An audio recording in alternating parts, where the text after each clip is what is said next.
Happy Tuesday, everyone, and welcome to a very special edition of Richard Skipper Celebrates. Who or what are you celebrating today? Today, we're going to be talking about creating a home for our art. The reason I'm doing this show today instead of Friday is that I'm leaving town tomorrow to go to Provincetown, where I will be doing two shows at the Art House next Monday and Tuesday night. So if you're in Provincetown, come and spend the evening with me. And if you have friends in the area, by all means, tell them about the show. When I think about home, I think about my ruby slippers. And I think about the places that, if you're lucky enough to have a career that lasts over a lifetime, and I'm celebrating 46 years. It was 46 years ago, next Tuesday, that I, at the age of 18, you can do the math, stepped off of a plane, and here I was in New York City. And New York officially became my home. And it's taken me through many twists and turns throughout the years, and I continue to seek a home wherever I go.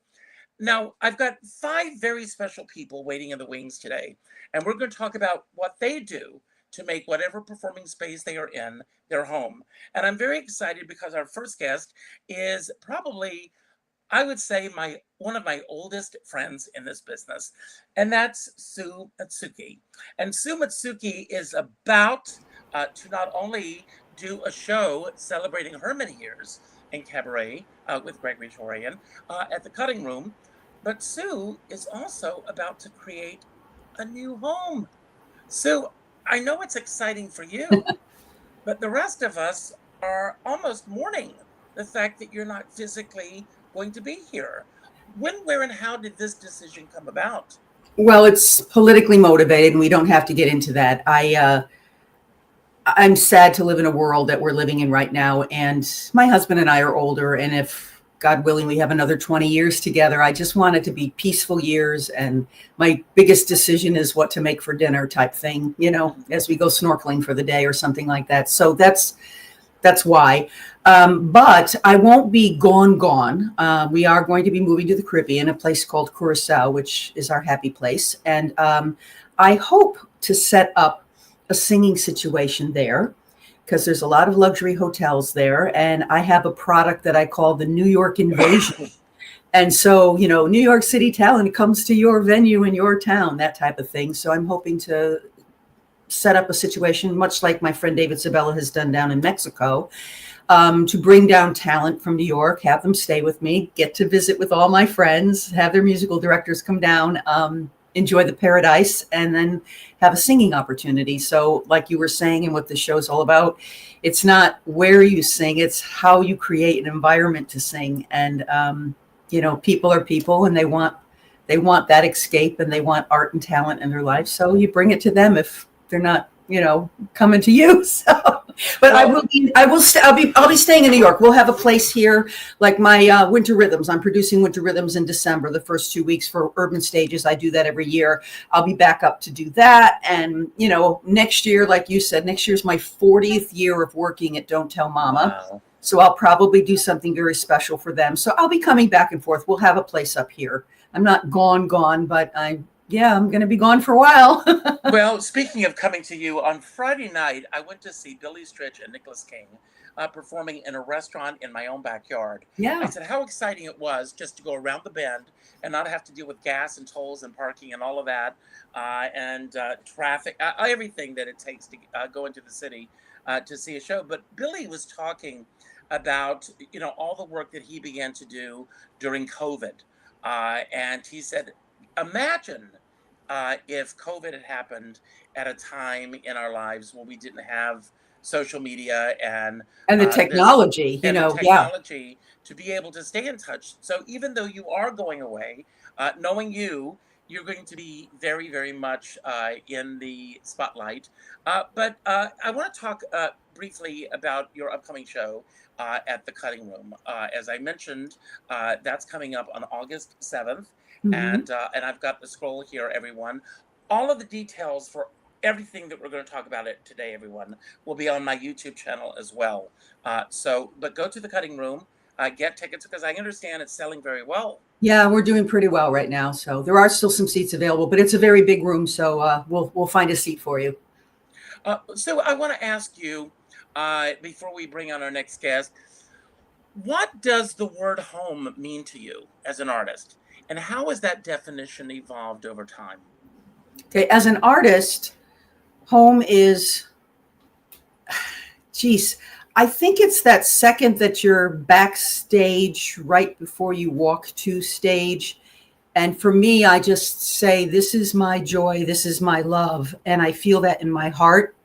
And that sense of going out there to give someone an hour reprieve for their day, to entertain them. Because for me, the minute I step into that room, it's no longer about my process, about my voice, about, all that should be done and ready to go. It's about giving to the people in front of you. And I know that that's your philosophy as well. So my home is the minute I step from down below onto stage, and then I feel like I'm home. I feel like that's where I've been since I was 7 years old and I first stepped on the Little Miss Hamilton Park contest. That moment of that Little Miss Hamilton Park contest, when I looked over and I made my mother's best friend, Willamea, laugh, was the moment I knew that this is kind of cool. I made Miss Willamea laugh, and I guess that's the sense of home for me in terms of my personal singing. Of course, not my personal. I heard an incredible line. I went to see a show on Sunday afternoon called Son of Zeus. And the actor, his mother was a belly dancer. And his mother said that when she entered on stage, she was entering for God. And when she stepped on stage, it was for you, the people. And when she exited, it was for her. And I thought that was such a moving way of looking at what we all do. So you're going to stick around, but we're going to bring on our next guest. And actually, you're going to bring on our next guest by picking a number 1 through 4. And we'll see who that is. I hope. Well, let's go with number 3. And that is Athena Nakorev. Hello, Athena. Hi. Athena and I have never met on a physical level, but Athena and I have been in touch with each other for years. And Athena, I hope you don't mind. I'm going to put you on the spot. That's but okay. Athena was telling me the other day, her and her partner in crime, who is also here today, KJ, they were married. They are you officially divorced? Yes. They are divorced, but they still make music together. Yes. And they live very near each other. They still have that connection that brings them together. But Athena and I were talking the other day, and she was telling me about all the work that she's doing, performing in libraries and nursing homes and senior citizens. And she said, it's not exactly what you guys have in New York. And I said, every artist in New York would kill for that. So it's creating art wherever you go, Athena. Yeah. We have been really fortunate. We started out, and like we're in the Pacific Northwest. We live right on the Columbia River between the states of Washington and Oregon. We're in Washington State. Our closest large city is Portland, Oregon. And we're about 3 hours south of Seattle, to give you a little perspective.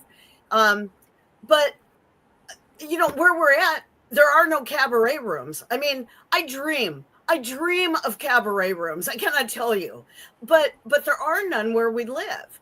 And so, I mean, you just basically have to make lemonade with the lemons that you're handed, right?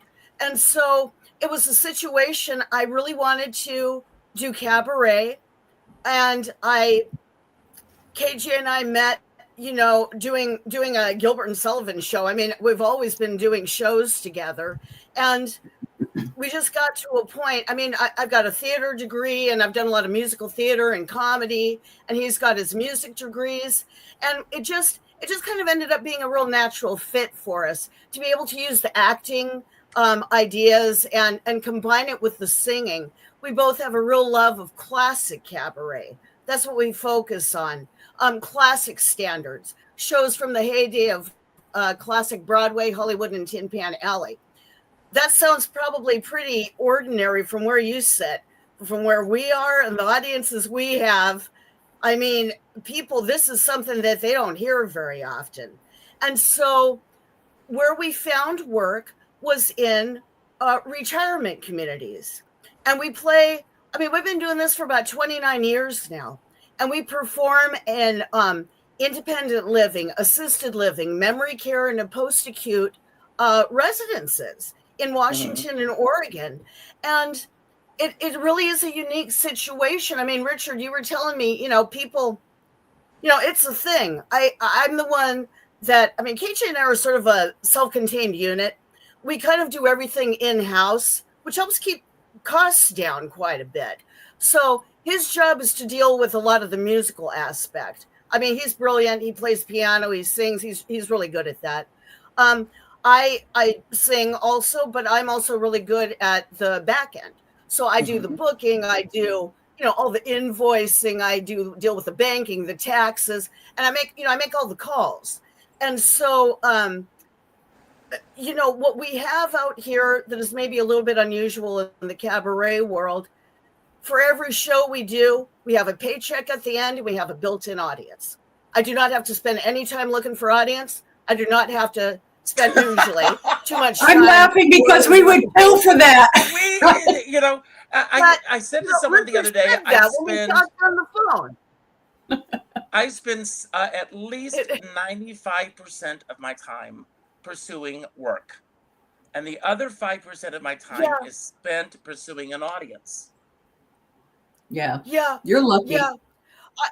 I feel it. I feel very lucky. We recently got to do a show at a winery. So that was a public performance, McMiniman's Edgefield Winery Tasting Room. And I don't know if you're familiar with that chain, but the McMinimans, they have gone into Washington and Oregon, and they purchased kind of historic vintage buildings, and then they refurbished them all and turned them into hotels, restaurants, and bars. And in this case, a winery. And they've got a large amphitheater outside, like Toyota's the sponsor. They have national acts like ZZ Top, so we're not going to be playing the amphitheater anytime soon, but they've got this little tasting room. It's perfect. It's perfect for cabaret.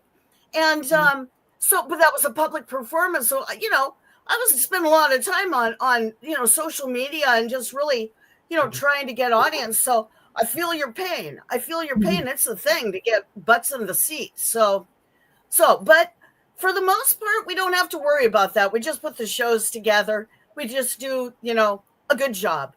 One of the most rewarding experiences of my career was singing in a convalescent home. There was a woman all hunched over, and I was singing, I think, "I'll Be Seeing You." And she lifted up her head, she looked at me, and she started singing with me. And the nurses all started to cry. She had not been interactive at all. And that's what music does. So where, like Richard said, the whole theme of the show, it doesn't matter where you sing, it's that we sing. So I kind of envy you that experience. I really do. Yeah. We just did a show yesterday, and we have 2 shows tomorrow. I mean, we do work a lot.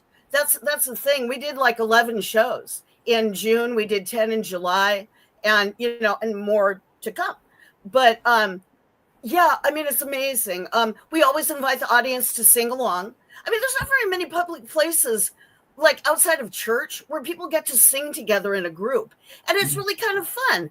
And and the people, they remember the songs. And like you say, in memory care, I mean, it's amazing. Sometimes people are singing along and it's like, wow, they know the lyrics. That's pretty cool. So, and people come up to you afterwards and they're like, wow, I was not feeling so hot today. And I really appreciated that you came and sang. It really made a big difference in my day. So thank you, and it's like, wow, I mean, that's why we do what we do. So that's absolutely why we do what we do. We're going to bring on our next guest in just a moment, but I want to ask before we do, if you can share a moment when a space, either physical or emotional, truly felt like home for your creative work. I think I thought about home, the idea of home. I think it's a place where you can, where your bliss. That's one way of putting it. And I think where you can be yourself and everyone still loves you. You can be yourself. Everybody's human. Everybody's imperfect. And yet you're still accepted. that kind of feeling of acceptance and brings a security and a real comfort. And I think it's more a state of mind maybe than a place, perhaps. But that's what I think of. Well, I think that's great. I'm going to bring on our next guest because he has to leave to do another podcast. That's how busy he is. But I'm going to bring Michael Levine on. And hello, Michael. How are you? Hi, Richard. So happy to be here with all of you. Well, I'm glad you're here. And I'm sorry you have to leave, but I absolutely respect that and understand that. Thank you. So, Michael, who or what are you celebrating today? I'm celebrating all of you guys. I think of the cabaret world as a whole. I think my home, if you ask me about what home means to me, I mean, like both of you say, I think home is a state of mind. I also think it's every venue I've ever played and every venue I will play, and the dressing rooms where I'm getting ready, and the stage where I'm doing the sound check, and the stage where I'm doing the performance. But more importantly than that, I also feel like home. And Richard, I moved to New York around 3 weeks after you did, around 3.5 weeks to start Columbia University, where my classmates included Barack Hussein Obama and Janine Tesoriero, which is her real name before she became Janine Tesori, as she was at Barnard when I was at Columbia. But my home here for the past almost 36 years has been across the street from Juilliard. And many of you, I think you guys have been there. Some of you have been here. But it's really, I mean, my home is my home. Home to me usually is my actual home, because almost every performer I work with in these venues comes here to rehearse. So I feel like when I'm home with them, when I'm here in my home with them, rehearsing, having wonderful rehearsals, I feel like this is home, because all my sheet music is here, and I help people, you know, when I'm coaching or when I'm rehearsing these shows, come up with the right arrangements, the right keys, the right tempi, everything else. I just did a show last night. It was the last show of Charles Kirsch, the 17-year-old podcaster. He's going on hiatus. He's going to Harvard. Yes, I know that. He's actually only coming back on January 3rd and 4th. We're going to do 2 shows at 54 Below, but he won't be back with any kind of regularity for another 4 years, or maybe in the summer. But we just did a musical celebrating the musical Wildcat last night, and it was a fantastic show. And having people like Nicholas King and Seth Sykes and Luba Mason and Lenny Volpe and Mary Lou Henner, my new best friend Mary Lou Henner. And I just saw her on Sunday. Yes, we just had the most wonderful time rehearsing here and then performing with them. It was just a great, great show, and they all came here to rehearse. And that's why I feel like home is, to me, is here in my actual home, because working with these performers, and I'm doing another one next Monday. This was the second of my 4 consecutive Mondays at 54 Below, with the following week being on a Tuesday, my performance there. I just said yes a few too many times. And we're doing next Monday, the wonderful theater writer Peter Felicia is doing a show where he's telling his wonderful stories, and we're punctuating with them. Do you have his calendar? Yes, of course. With people like Jackie Hoffman, the L&T. I always say the L&T, the lovely and talented. The lovely L&T, Karen Mason, who will be here in around an hour and a half to rehearse from Gypsy, which I saw her play Mama Rose at the Muni many years ago.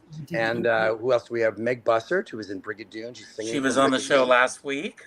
Great. She's singing from Brigadoon, was here rehearsing. And we have Janine Lamanna and Leroy Reams. It's a really wonderful group of people. Penny Fuller singing from their shows while Peter tells stories about them. And the following Monday, I'm doing a Henry Mancini concert there, which I'm very excited about. I have the brilliant Sean Harkness on guitar. I'm sure you know him, Richard. And of course. Michael O'Brien on bass, and Scott Kreutzer on sax and clarinet. And we have everybody from, with a wonderful cast: Christine Petty, Steve Ross, KT Sullivan, AJ Shively, if you know him, a wonderful, wonderful performer who was one of the leads in in Bright Star on Broadway. So I'm very excited about that. So I'm busy, which is great, but I feel like if you're talking to me about home, it's either the venues themselves or really here, because this is where I'm prepping them or getting them ready for the shows I'm doing. Michael, I've had the pleasure of working with you in your home. And not only is it a treasure trove of music, your generosity in helping some of us find gems that we can't find has been appreciated by all of us all these years. Wow. So thank you. Yeah, absolutely. Thank you. I want to ask you, I mean, you just pointed it out. You've made 54 Below a special home for you. Yeah. How do these projects come about? Do you throw out an idea, or does someone come to you and say, this is what I'm thinking about? What's the seed that plants, that starts the ball rolling on each of these shows that you do? The funny answer is both, because if I go through the 4 shows I've done recently, the first one I did last Monday, which we sold out, and it was just like last night, it was sold out. We did, Christine Petty and I have been doing a series. She's one of my oldest friends. I've known her 40 years. And we do a series called The Wicked Stage, where we get performers to sing songs about show business. And the first one we had, nobody ever heard of. What's her name? Marilyn May? I don't know what she is, but she's very That hack? Yeah. That hack. Marilyn May, Leroy Reams. We've had all kinds. So this past Monday we had, again, I don't know who these people are, but Faith Prince, Penny Fuller, John Tracy Egan, and the wonderful Jack Malone, recent Tony winner for Operation Mincemeat. And it was just a delightful show. And Christine came to me and said, what do you think of this idea? We've already booked another one for October. Charles Kirsch, of course, comes to me. We've now, this was our 11th concert there, but we've done 3 where we celebrate musicals. Last year we did The Rink, which was wonderful. Thank you, Richard. And a couple of months ago, we did Coco, which was equally fantastic to do with really lots of Broadway stars. And Charles comes to me with these, what do you think of this? And I say, that's a great idea. The Peter Felicia show I've been doing in New Jersey lately, Peter did it as a straight show. And then he said, what if we add songs? So Peter instigated that one. However, I have a wonderful friend you may know, Richard, named Kevin McInerney, who's a press agent, wonderful press agent. He actually just called me during this podcast. The reason I have to go, you guys, I'm so sorry, is that I have a meeting with Peter Felicia and Jim Vias that Peter's leaving town, so he has to do it at 10:30. I'm so sorry. That's okay. Well, let me ask you this, and then I want to bring our next guest on. What role does community play in creating a sustainable artistic home for you personally? Oh, it's so important because we all tend to know each other in this business, and everybody goes, Michael Levine knows everybody. And I go into a room like the flash mob for Chorus Line last Friday. I saw so many people. I go back, some of them I hadn't seen in 30 years, and it just felt like we're part of a family. It just felt so, people who I used to coach, people who I used to do shows with, I just felt, I got all emotional. I got really emotional when they started dancing, step, kick, leap, kick, touch, and the finale to One, and then singing What I Did for Love, which is a wonderful, you can see it on YouTube. But just being in a room where people you've known, I've been doing this for such a long time now, and I have so many, when I go to a show, when I look at the cast list, and I go, oh my goodness, that's that person I used to coach. I feel like we're all part of this very close family. You could say community, but I like to use the word family because it's just, I feel really like we're a mishpucha, if you know that word. Yes, of course. We just feel so close to everybody. And I would use a quick anecdote. I had a friend named Bethany Samuelson. She was on Broadway in Cats. It's about dancing cats. And she said, I have this friend in high school in Philadelphia, and it's his dream to be in Cats. Would you give him a quick coaching? I said, sure. So I opened the door. This adorable kid, he's 16. Give him my hard sell, send him on his way. The following year, I'm walking past the Winter Garden. I said, let me look at the cast list. Oh my God, little Christopher Gattelli got into Cats. And Christopher Gattelli has become one of the prime Broadway director choreographers. His latest show that he directed and choreographed is called Death Becomes Her, and it's a big hit on Broadway. And Chris is a brilliant, but I got him started as a performer, working with him and watched him go into the How to Succeed with Matthew Broderick and all kinds of other shows as an actor.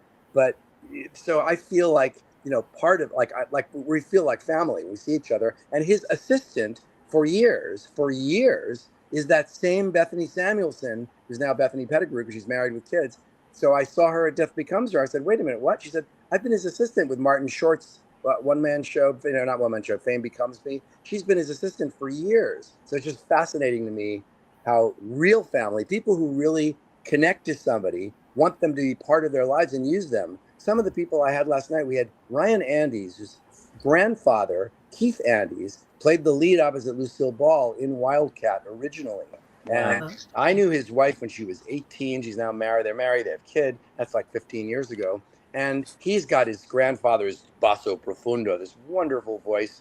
And so that's real family. And I said to him afterwards, look, I will use you anytime. I said the same thing to Luba Mason, she was my next door neighbor 40 years ago when her name was Kim Freshwater, which was for years. You heard it here, folks. Her real name is Lubitsa Gregas, but she changed it eventually to Luba Mason. Wow. But those of us who knew her as Kim Freshwater when she was in Late Night Comic, if you remember that big hit on Broadway, or Sid Caesar and Friends, that was her second Broadway show with Sid Caesar. But these are people who I consider family. They're so close to me. And so that's, if you say community, is that what you mean, Richard? Community / family? That's exactly what I mean. Now, you're going to help bring on our next guest, and then I know you've got to go, but please say hello to Peter for me. I saw the version of the show without the music, so everyone's in for a treat. I will. I'll be with him right now. 5 minutes. Blow. So pick a number, 1 or 2, and if you need to say goodbye, I understand. Let's pick one. I'm going to run, you guys. Thank you so much for having me, Richard. It means a lot. I'd say love you, Michael. Take care. Nice to meet you, Athena. Thank you. Thank you, Richard. I'll talk to you again. Bye-bye. And here he is, KJ. How are you, KJ? I'm doing great. Thank you. So I want to ask you, who or what are you celebrating today? What am I not celebrating? I always have things to celebrate every day. I like to celebrate my radiant good health. I like to celebrate the idea that I'm helping to keep this great music alive, because it is great music, and certainly celebrating the fact that right now, thanks to Athena, I'm probably working more now in my 60s than I have in the rest of my life. That's encouraging. Thank you, Athena. I want to ask you, I mean, there was a show years ago called Pete and Keeley. I don't know if you two know about this show, but it's about Sally Mays and George Dvorsky did a huge hit in New York. And it was about a married couple who had divorced, gone their separate ways, had their own careers, and they were coming back together for this television special. And I know because Athena and I talk, KJ, and she's always raves about you, so nothing bad. But I want to ask you, I mean, the fact that you are, at one point, you shared a life together for, I think, 25 years, at least, and then you divorced, but you still continue to make music together. What's the secret? You know, it's interesting that when couples decide not to be together, a lot of times that's like, stay away from me. Boy, how do I put this? People that I've separated from, I'm still very fond of them. And I still maintain that friendship. And with Athena and I mean, honestly, for me, it was just, I would just say the institution of marriage did not agree with me. It wasn't Athena specifically, it was me. But that said, I mean, she's been my best friend for 30 years. And wow. Just because you're not living under the same roof and having a conjugal relationship does not mean you give that up. Richard, it sounds like us. And honestly, Athena is probably one of the most professional vocalists I've ever worked with, which is definitely a pleasure. My husband's cousin, who is gay, but he was married, has 3 beautiful daughters, and him and his wife are still very good friends. We still spend all of our Christmases together, all of our holidays together. We've taken vacations together. We've spent so much time together, even though they are not physically married to each other. And a testament to her, because I know it's not easy, so open to his husband. And the fact that she realized this is who he is, and the fact that they still have maintained this world together. I want to bring on our next guest, who's waiting patiently in the wings. But before we bring Matthew on, I want to ask, how do you personally cultivate a sense of safety and permission in your own creative environment? That's an interesting, I've never thought about that, about being safe. I know that when it comes to creating an artistic home, I'm just going to let Johnny Mercer speak for me. Anywhere I hang my hat is home. One thing that I like to do is sometimes I will just set my piano up on the street or behind a restaurant and busk.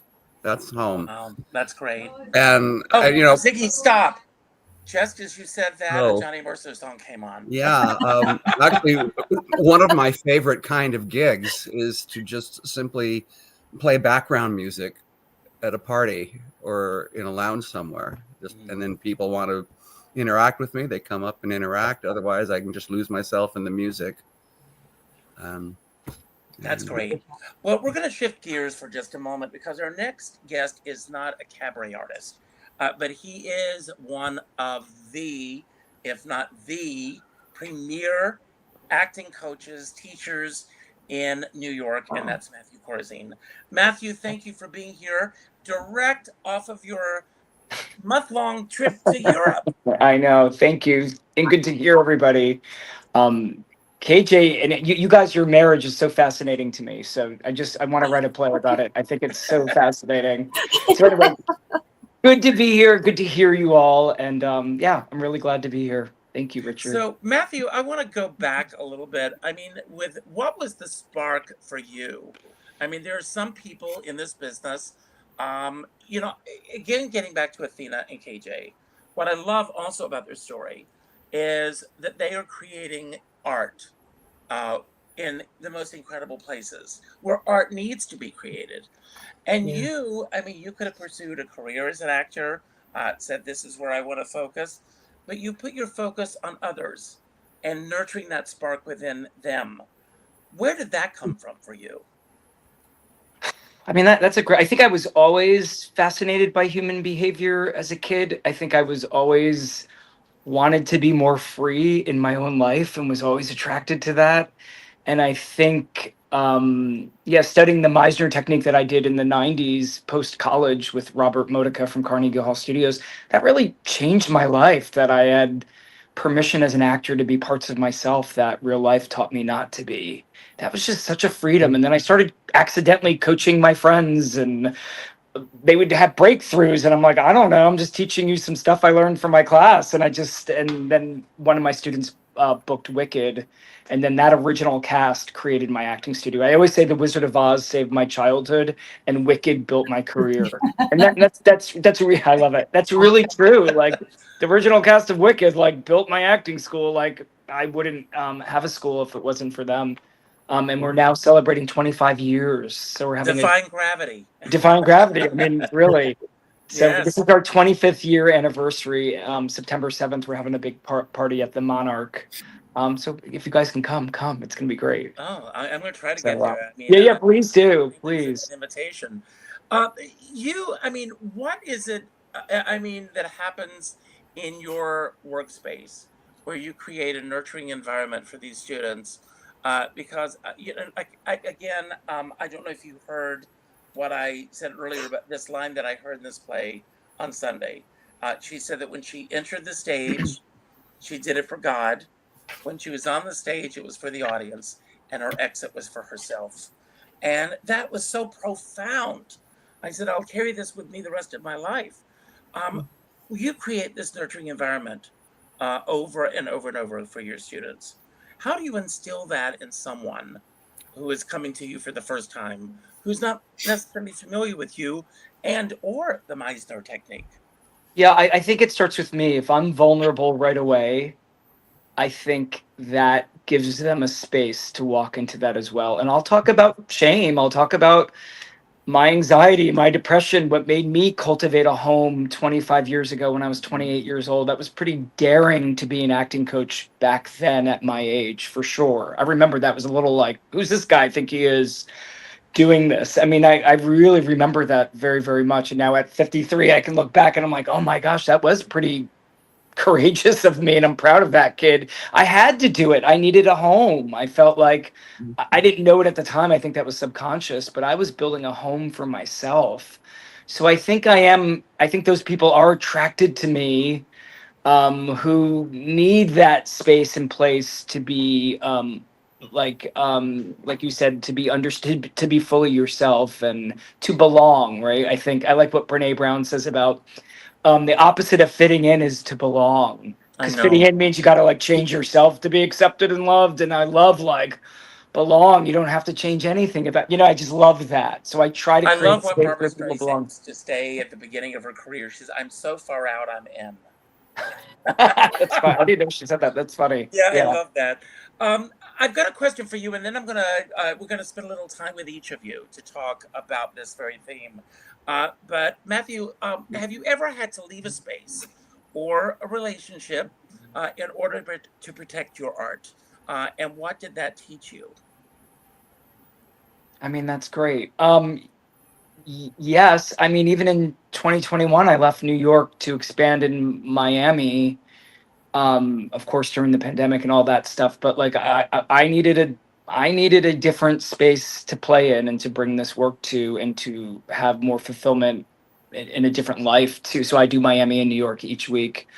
Yeah, I think I needed to leave New York for a bit, and find other ways to play. And like Sue said too, to kind of take care of my own soul and self, of who I was being there. I don't want to blame it on anything other than my own stuff. You know what I mean? But like, so I needed to be more fulfilled, and not just creating the hustle of success just burnt me out very much. So I think I needed to get out of New York for a bit and now do it on my terms in a different way, which is similar to what everyone's saying. But Sue, I think, was saying that too. So I think that, Richard, I think, yeah, New York itself, I had to leave for a little bit, and then incorporate it in a different way. Wow, that's great. Sue, what rituals or habits help ground you creatively, no matter where you are? Well, I was a personal assistant to a billionaire for 23 years, so I had like mad administrative skills. I can multitask with the best of them. I mean, I produce, I sing, I write songs. I'm a jack of all trades and pretty much a master of none.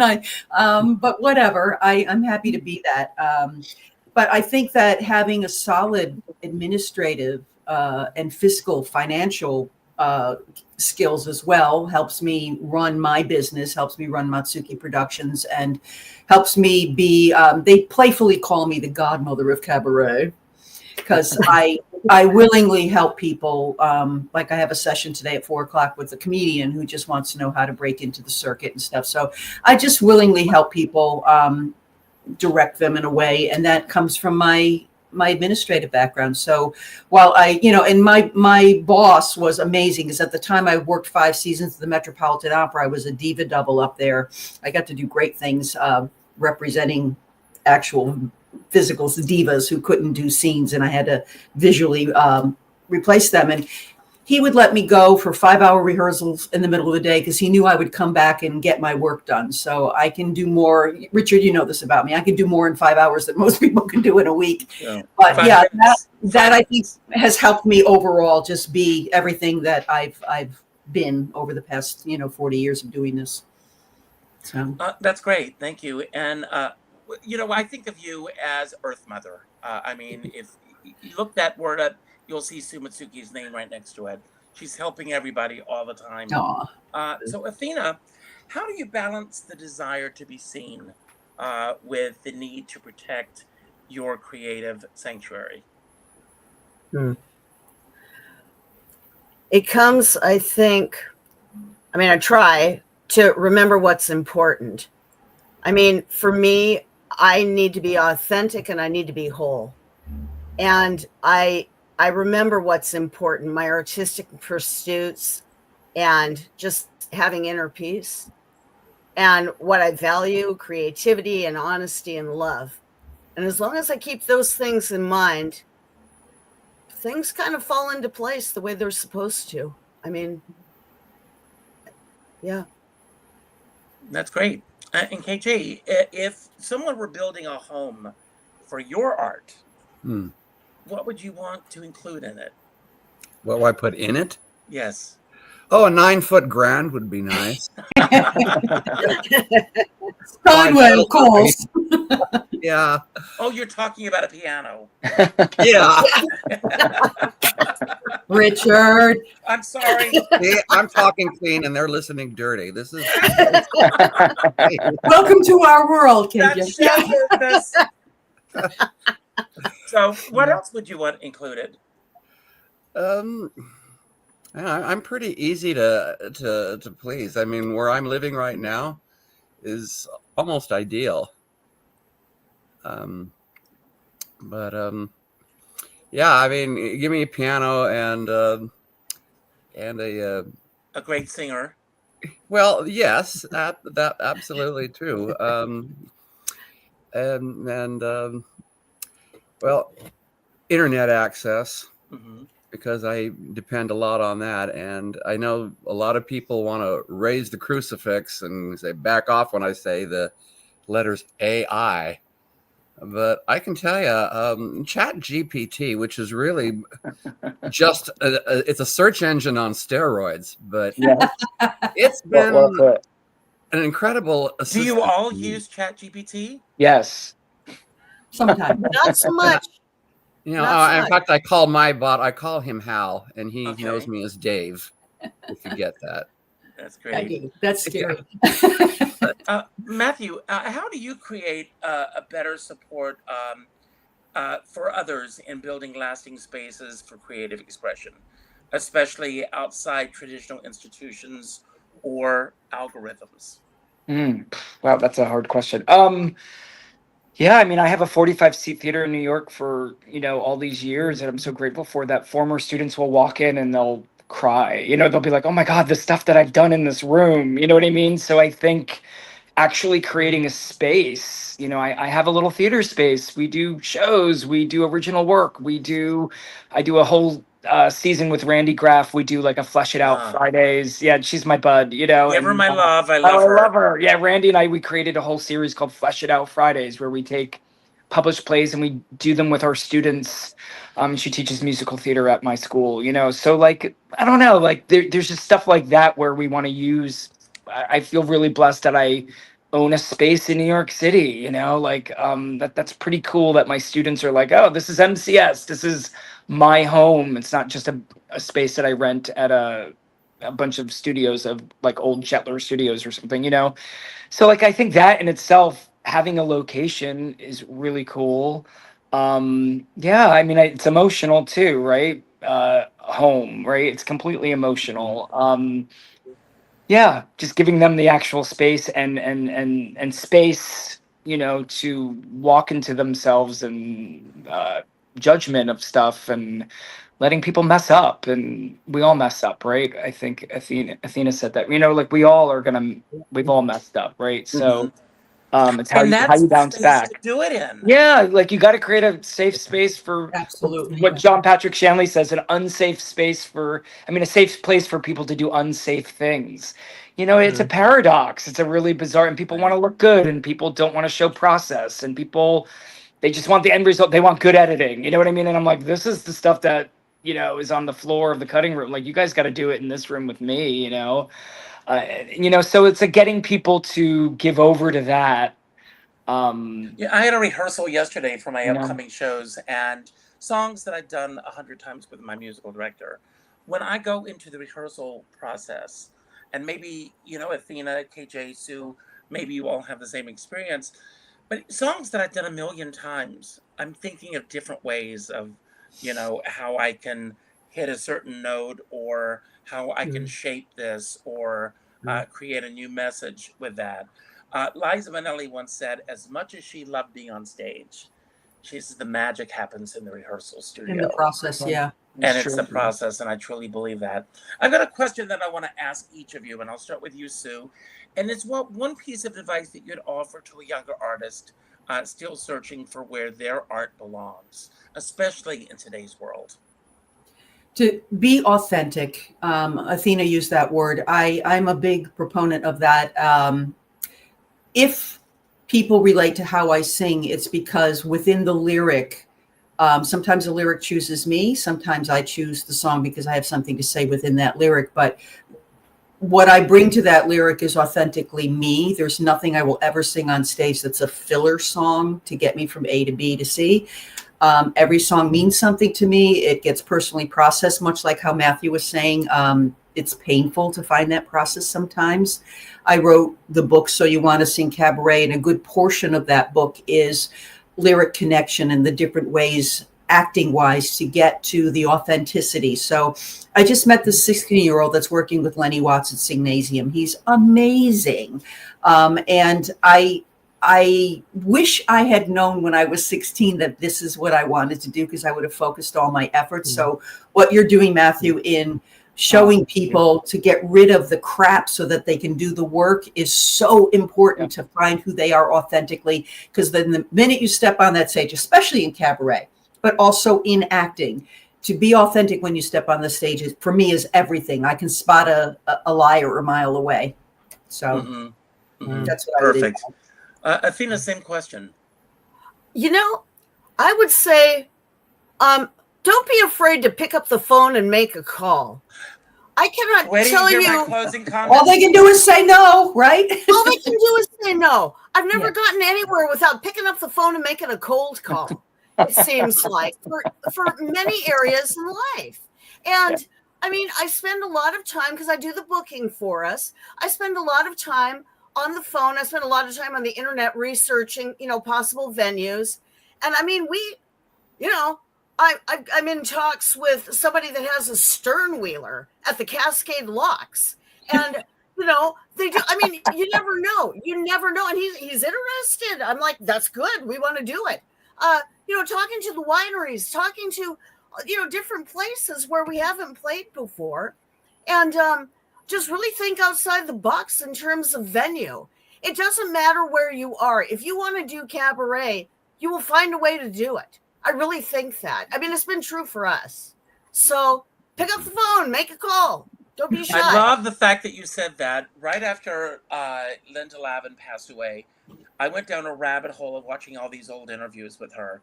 And she was interviewed. Yeah. It's on YouTube. Mo Rocca, CBS Sunday Morning. Go and watch that interview. Because she said during COVID, she heard that the Broadway community was doing a tribute to Stephen Sondheim. And she introduced the song, The Girl From, which is the parody of The Boy from Ipanema. And written by Stephen Sondheim. She reached out to the people that were putting the show together and said, how would you like to have the original singer appear on your show? And of course, they jumped at the chance.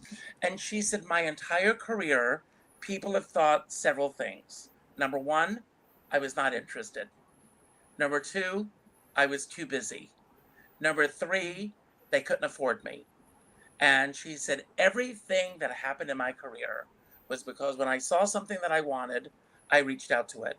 And earlier this year, I saw that they were doing a tribute to Jerry Herman at 54 Below. And he's my muse. I just love Jerry Herman. I reached out to them. And they immediately got back to me and said, we'd love for you to be a part of it. And but I wasn't on their radar to think of me as that's happening. And I find that so many times in this business, things are happening and we sit and we second guess their choices. And then you reach out to them and they said, I had no idea you'd be interested in this, because like Sue, this, when you're a solo artist, people are not necessarily going to think of you for a lineup of performers or, to come in and do one or two numbers. So thank you, Athena. Pick up the phone. KJ, same question. Yeah, and before I say that, I want to say this is why she gets 15% off the top, and I'm happy to give it to her because, I'm fortunate to have my own personal Susie Meyerson here, and so a good booker is without worth the gambling habit. Yeah, without the much more honest, and that's what I call cabaret. And I also want to say a thumbs up because she always gives me a strict accounting of the money. Always sends me a statement where who got paid what, and so I definitely thank you. You're worth your weight in gold. Now to get to your question, I've learned this kind of the hard way myself. If you're going to break the rules, you need to learn them in order to. And when I taught jazz choir, for instance, and this is kind of a pet peeve of mine, singers who don't even try to perform the melody. Someone who will sing a wonderfully complex melody, like, there was a singer, he was a Hawaiian fellow, I don't remember his name, had this beautiful, absolutely pristine bel canto tenor voice. And he did a version of Over the Rainbow. Oh, one of my favorite. I love it. Yeah, but here's the quote. When I'm listening to that, I'm saying, okay, there's Yip Harburg's lyrics. Where's Harold's melody? But I And love what he brings to the table with that. well, yeah, and I would say, learn the material the way the composer wrote it. Hmm. And then, if you want to go off and do variations the second time through the tune, that's fine. But the first time, when you first present that, we want to hear it the way the composer wrote it. Yeah, as a jazz singer, that's exactly what I do. I sing it exactly straight. Well, because far be it from me to correct Cole Porter. Yes. And Thank you. No, take but liberties. I love the fact Take liberties the second time. Yeah. I love the fact that he made it his own. And I don't know if that Yeah. came from him or if someone came in with the idea. But I went to see Carol Demas the other night. She's coming back. Go see her, Sue, if you can. Yeah, she's great. Just incredible show. I went to see her show the other night, and she was singing Over the Rainbow. I was sitting with Robert Cuccioli, and I turned to him and I said, "What's that from?" So, Matthew, same question to you. The advice that you would give to someone just starting out trying to find a home for their art. I mean, I think it's what we're doing right now. This is all based on relationships, right? It's all relationships, and cultivating that. And I think what Athena said, you got to be so curious. I mean, you got to be resourceful and curious, right? I mean, it's like almost every other profession is. If you want to be a dentist, you go to dental school, you get a dentist job. Acting, I mean, performing, you go to you get a BA in theater, a BFA, then what the hell do you do? It's bizarre. There's no map that A plus B equals C. It's like A plus B equals a cucumber. You're like, I didn't want a cucumber. And then you're like, okay, I got a cucumber. I better make this cucumber work because this is what I got. And you end up making a career out of a cucumber. It's like a bizarre thing. And I think we've all done it in our own way. I built this The best acting metaphor studio. I've ever heard. Exactly. Yeah. So, and that's what I teach my student. You got to be so out of the box of your intentions and your passions, and you got to be obsessed. You got to be strangely obsessed. And if you don't have that thing, no matter what you do, I don't know. I think greatness does find the energy that you put out, and you got to be the best that you can be in that thing, and you got to keep working on it forever and ever. You got to be in class. You got to be working on your craft. Like you said, Richard, you got to find you're different now singing The Man That Got Away. You know what I mean? You're a different human and it has a different meaning to you, and being truthful of your instincts and impulses of where you're at now in life, and be willing to let people say, I always say when you give up looking good, you end up looking so good.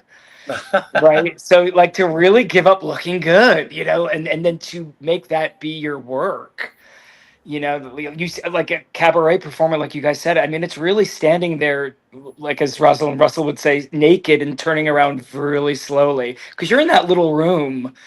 I mean, just so you guys know a little context, when I graduated college in 1994, I lived above Rose's Turn. This is the craziest story.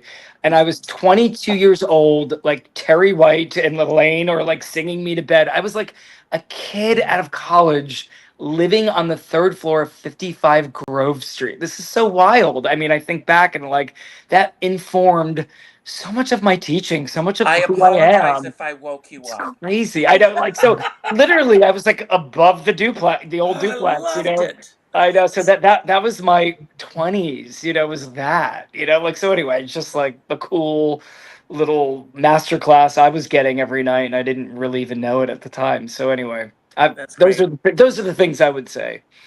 I want to go around again, and and then I'm going to give each of you a chance to have your final word, and I'll talk about that in a few moments.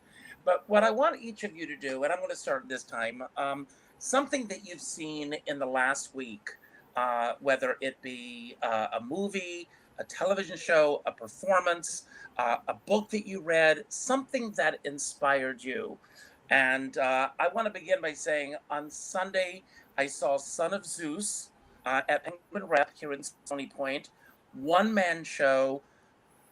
Brilliant. It was, to me, it was like a Bronx Tale.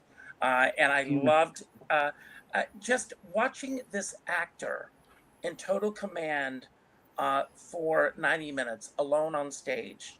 And every time he talked about his mother or his father, I saw them. I mean, they were so vivid with what he brought to the table. And then afterwards, talking to him, how difficult it was for him to get to this point where it's getting finally seen. Years and years and years of Athena making those phone calls until finally it landed. And so kudos. If you see this play anywhere, Son of Zeus, go see it. Sumitsuki, something that I recently brought myself back to Broadway because leaving New York, I wanted to see as many shows as I could. And I thought that the production of Boop was spectacular. The fact that they had a cartoon in black and white and they transitioned into color, and she ended up in Comic-Con in the real world was brilliant. But my most impressionable Broadway show recently was Death Becomes Her. Mm-hmm. It's everything I want in a Broadway show. The sets, the costume, the production, the voices were off the hook. Just when you think they can't hit and belt any higher.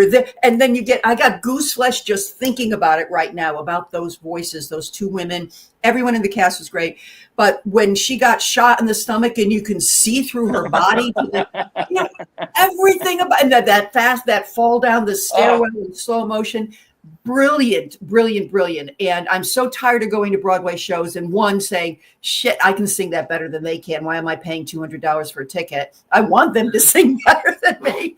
And two, when the production doesn't live up to, and even the lyrics and the music, everything about that show, go see that show. You cannot go wrong seeing that show. Great. Wow. Thank you. Athena? I read a book. This is not a new book. But Underfoot in Show Business by Helene Hanff. And I don't know if you're familiar. It's been out for years. But she, as a young woman, she started out with the Theater Guild. And she really loved writing. And she did go on to become a writer. She wrote for television. And she wrote plays. And she wrote books. And she talks about the early years of the Theater Guild when she was involved in the publicity department. And they had this little show called Oklahoma that nobody liked because they didn't know what it was to begin with. And because it had 16 flops at the Theater Guild up to that point. And then they had Oklahoma. And so she talked about that experience. And she's very funny. I mean, what I love is her humor. She's funny off the page. I love her comic writing.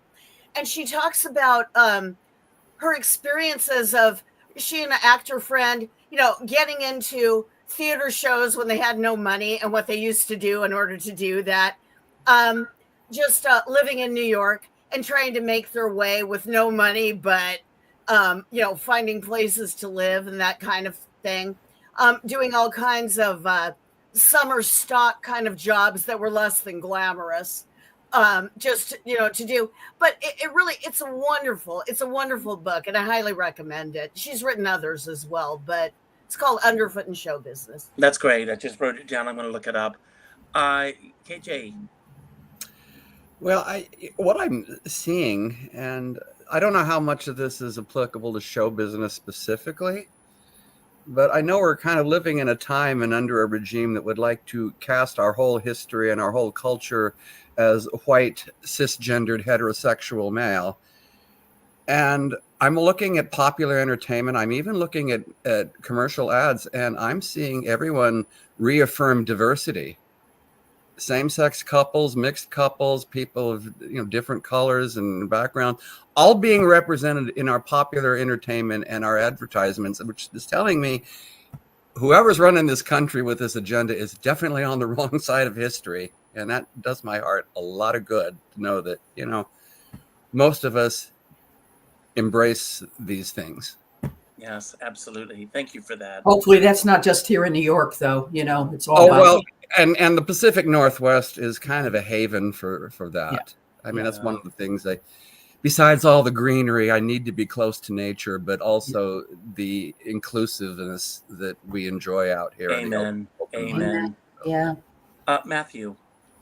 Yeah, I agree with Death Becomes Her, and Chris Catelli's a friend of mine too. I thought that show was so original and so the humor, the fun, all of it. I loved all of that.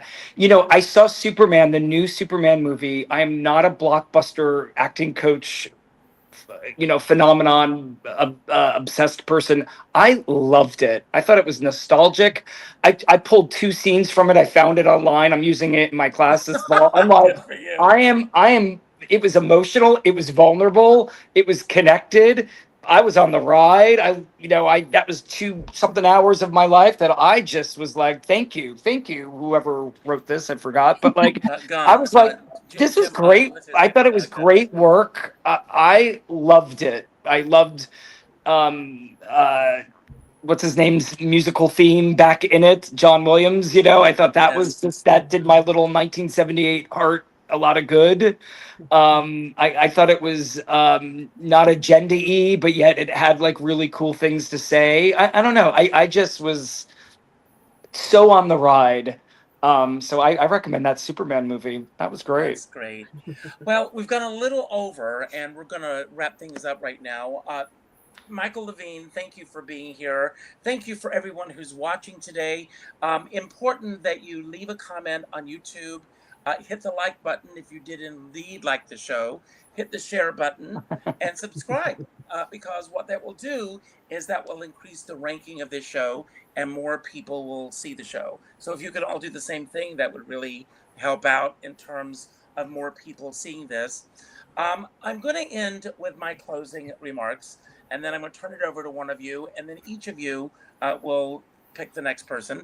And when the last person ends, I'm going to end with a little promo for my upcoming Provincetown shows. I leave tomorrow. I can't wait. And I need to get away. So I'm very excited about this. I end all of my shows with the same message, and that is to go out and do something nice for somebody else without expecting anything in return. And I'm going to go to what Athena said. A lot of you know this. Some of you don't. I left Meta, Facebook and Instagram at the end of February. And it's made a profound change in my life. I'm more focused than I was before, and it's not for everybody, but it's helped me. And one of the things that I have committed to doing is each day, and I base this on my own numerology chart. That's my woo-woo moment for the day. But today, I'm going to ask each of you on the panel, and each of you watching this show, to go to your address book, and the 4th name that pops up, reach out with a phone call, and let that person know that they've made a difference in your life. If you've got a show coming up, Sue Matsuki has a show that's coming up on the 7th, go and ask the 4th person if they would like to join you that night. Just reach out, because we're not doing that anymore.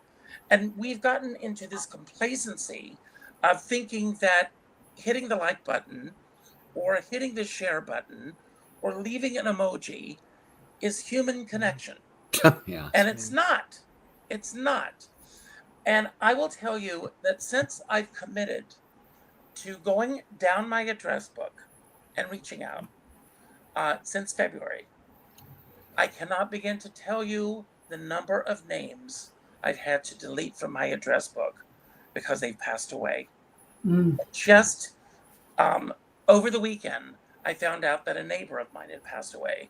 Luckily, I spoke with her about 4 months ago, and she told me she had cancer. And I said, I'm here if you need anything. I didn't realize that it was as far gone as it is. So I beg you, reach out to that 4th name today and just say, you matter in my life. I have a dear friend, Sean Moniger, and he says, we're all in the same storm. We're in different size boats. And I always say, I don't care what size boat you're on, as long as you have a skipper by your side. And with that, I'm going to leave the screen, and I'm going to turn it over to you, Matthew. And when you finish, you'll pick the next person. Thank you all, and join me in Provincetown. Who's going first, Richard? What was that? Who's going first, Matthew? Matthew. Okay. Yes. Yeah. So we're ending on some gratitude, right? Is that what we're ending on? Anything you want it to be. Well, I always end all my classes and all my master classes with gratitude, because I think you can't be angry and grateful at the same time. It's impossible. And in the process of being grateful actually makes you more grateful, of searching for things to be grateful for. So I'm grateful for you guys. I learned so much from you guys, and just being here with you as musical theater performers and cabaret performers and your careers. And so thank you guys for allowing me to be in your space and do this. I'm grateful for Richard, and grateful that we're here and alive and our bodies let us do this today, and that we have health and all those things that I certainly at times take for granted, and that we are artists and that we are finding ways to do our work and make careers as artists. Everyone here in this room, we're all career making people doing art. I mean, that's pretty remarkable. If I think about younger me looking up at me today, I think that's pretty beautiful. And I like to walk into future me all the time, and always go towards future me. So thank you guys. It was great to meet you guys. Sue, Athena, KJ, thank you so much. And leaving you guys with a lot of gratitude. Thank you. Okay. Who are you picking to go next, Al? Oh, I'm picking you, Sue. And do I stay on? Do I leave? What? I think you can choose to do. Yeah, I think Richard takes us out. There you go. All right. I just want to leave with quoting a song, one of my favorite songs written by one of my favorite people on the planet, David Friedman. We can be kind. We can take care of each other. We can remember that deep down inside, we all need the same thing. So just let's all go back to a time where we treated each other with dignity, no matter what each other's opinions are, to the point of where we're just kinder to each other. That's where I'd like to leave us today. And I too am grateful to Richard and to all of you for spending this beautiful hour together and getting to know you so well. And Athena, thank you so much for your comments from before. It meant the world to me that you have been watching me from afar for a while. I appreciate that. Really delightful to meet you guys. And Matthew, I want to be your new best friend. Just say it. Take care, everyone. All right. Thank you. Let's have Athena go next. Okay. All right. Well, wow, I concur with what everybody said before. I think what I would like to leave people with is the idea. I can remember being 6 years old and really wanting to act and sing. I didn't even know exactly what it was, but I knew I wanted to do it. And I can remember being in middle school and making a list of pros and cons of, the things I wanted to do, and then trying to figure out ways to do it. And the things I wanted to do were pretty easy. I wanted to sing and I wanted to act. I wanted to do creative things. I didn't know how it was going to happen. It took me a long time to figure that out. But I encourage you today, even if you don't have the answers, start moving in the direction where you want to go, where you want to be. If you want to do cabaret, if you live in a place where it is not, where cabaret rooms are not thick on the ground, don't let that stop you. Start moving in the direction you want to go. The universe has a way, I think it has for me at least, of bringing the things into your life that you need when you need them. And you're going to put it out there that you want to do it to the universe.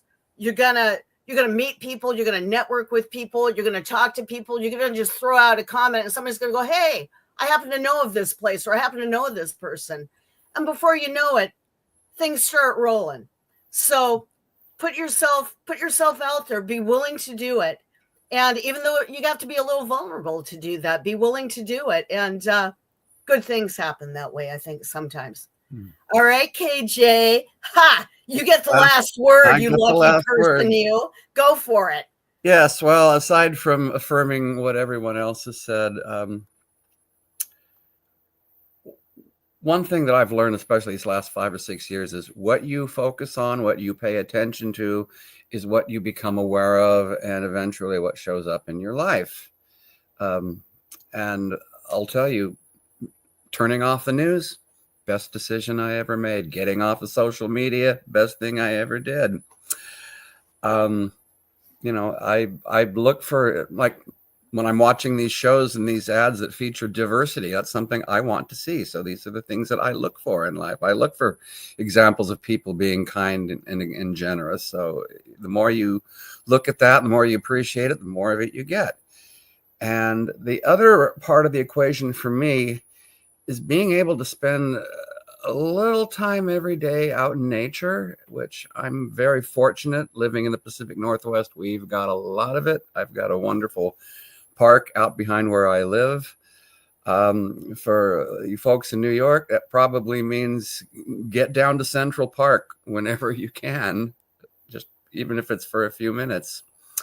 And what else can I say? Anyway, yeah, thanks for having me on, and look forward to seeing you all sometime.